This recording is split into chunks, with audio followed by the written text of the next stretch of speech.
हिमालय में बसे हुए एक जवाहर पहलगाम में उजली और साफ हुई। श्रद्धालु उनके चेहरे आस्था से जगमगा रहे थे। सड़कों पर उमड़ पड़े, वे आशीर्वाद लेने जा रहे थे। उन्हें क्या पता था, अंधेरा कोने में छिपा था। सुबह 9:15 पर शांति भंग हो गई। गोलियां चलने लगी, ग्रेनेड फटे, आतंकवादी उनके चेहरे नफरत से भरे हुए हमला कर दिया। शांतिपूर्ण शहर अराजकता और नरसंहार का दृश्य बन गया। हवा चीखों और बारूद की बदबू से भर गई। जब धूल बैठ गई तो जमीन मासूमों के खून से सनी हुई थी। भारत एक बार फिर कायरतापूर्ण आतंकवाद का शिकार हुआ। हमले की खबर जंगल की आग की तरह फैल गई। राष्ट्र हिल गया। हर भारतीय के दिल में गुस्सा उबल रहा था। यह सिर्फ मासूम लोगों पर हमला नहीं था, यह भारत की आत्मा पर हमला था। प्रधानमंत्री जी, उनका चेहरा गंभीर, राष्ट्र को संबोधित किया। उन्होंने बदला लेने की कसम खाई। हम अपने पहरेदारी कम नहीं होने देंगे। उन्होंने गर्जा, हम जवाब देंगे और हम निर्णायक रूप से जवाब देंगे। उनकी बातें पूरे देश में गूंज उठी।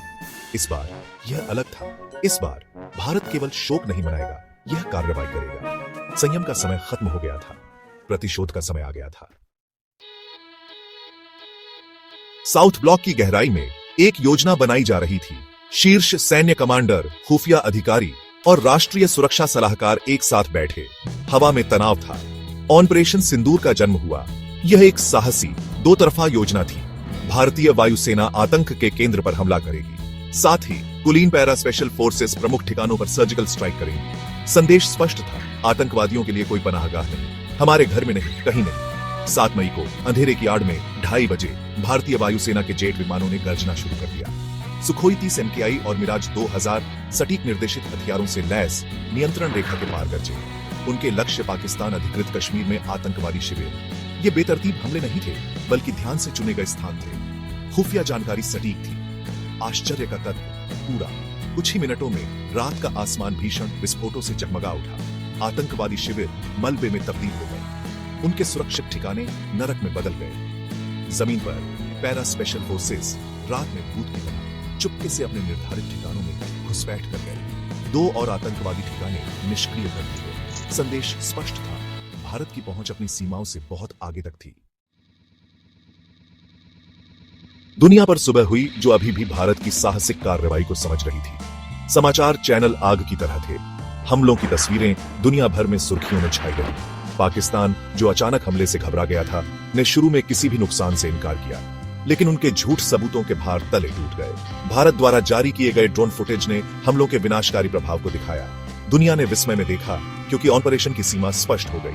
47 से ज्यादा आतंकवादियों के मारे जाने की पुष्टि हुई, जिनमें पहलगाम हमले के मास्टरमाइंड हाफिज सईद के 3 करीबी सहयोगी भी शामिल थे। अंतरराष्ट्रीय प्रतिक्रियाएं मिली जुली थी। संयुक्त राज्य अमेरिका ने शांतिपूर्ण समाधान की उम्मीद व्यक्त करते हुए भारत के आत्मरक्षा के अधिकार को स्वीकार किया। यूनाइटेड किंगडम और फ्रांस ने दोनों पक्षों से संयम बरतने का आग्रह किया। चीन, पाकिस्तान का हर मौसम का सहयोगी, ने शांति और स्थिरता के लिए एक मानक आह्वान जारी किया। लेकिन भारत के लिए संदेश स्पष्ट था। मार खाने के दिन खत्म हो गए थे। दुनिया ने एक नए भारत को देखा था, एक ऐसा राष्ट्र जो अपनी संप्रभुता और अपने लोगों की रक्षा करने से नहीं डरता। ऑपरेशन सिंदूर की सफलता ने वैश्विक समुदाय में सदमे की लहरें भेज दी। यह आतंकवाद के खिलाफ भारत की लड़ाई में एक ऐतिहासिक क्षण था। पूरे भारत में खुशी की लहर दौड़ गई। लोग तिरंगा लहराते और देशभक्ति के नारे लगाते हुए सड़कों पर उतर आए। चहल पहल वाले महानगरों से लेकर छोटे छोटे गांवों तक गर्व की एक साझा भावना ने राष्ट्र को एकजुट किया। सोशल मीडिया प्लेटफॉर्म सशस्त्र बलों के समर्थन के संदेशों से भर गए। मशहूर हस्तियों, खेल सितारों और आम नागरिकों ने समान रूप से अपनी एकजुटता व्यक्त की।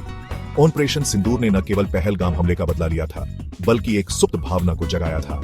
त्रासदी की राख से एक नया भारत उभरा था। एक ऐसा भारत जो अब आतंक के कृत्यों का मुखदर्शक नहीं बनना चाहता। एक ऐसा भारत जो अपने लिए खड़ा होने के लिए तैयार है, चाहे कोई भी कीमत क्यों न चुकानी पड़े। ऑपरेशन सिंदूर भारत के अटूट संकल्प का प्रमाण था। इसने दुनिया को एक स्पष्ट संदेश भेजा, भारत अब आतंकवाद को बर्दाश्त नहीं करेगा। यह एक नई सुबह थी, एक नया युग था। संदेश दिया गया था, जोर से और स्पष्ट रूप से। भारत कार्रवाई करने से नहीं डरता था। भारत अपनी रक्षा करेगा। भारत एक ऐसी ताकत थी जिसके साथ समझौता करना था।